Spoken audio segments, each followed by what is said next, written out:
Mūsu lakrosa izlase Anglijas otrajā lielākajā pilsētā ieradās labā noskaņojumā, jo pēc vēlmes Latvijā šeit treniņiem un spēlēm ideāli laika apstākļi.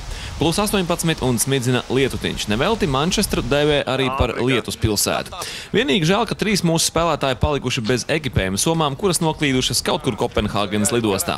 30 pasaules labākās lakrosa komandas izmitinātas Manchesteras Universitātes studentu pilsētņā, kur šajās dienās valda īpaša gaisotne.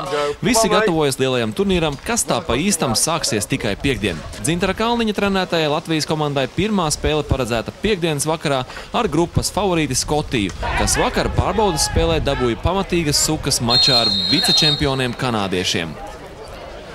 Kāds iespējas bija par šiem skotu lakros meistariem šodien? Par skotu lakros meistariem domas bija augstākas, bet redzot spēli, liekas, ka varbūt mums izredzes ir 2 reizes lielāks nekā bija iepriekš. Latvieši jau aizvadījuši 2 treniņus un šovakar izspēlēs arī pārbaudes maču ar Grand Masters komandu, kurā spēlē bijušie Anglijas izlases spēlētāji. Ļoti iespējams, ka mūsu komandai šeit būs arī līdzutēji, jo Manchesterā un tās apkaimē strādā un mācās daudz mūsu tautiešu. Lauris Lisbovskis, LNT no Manchesteras.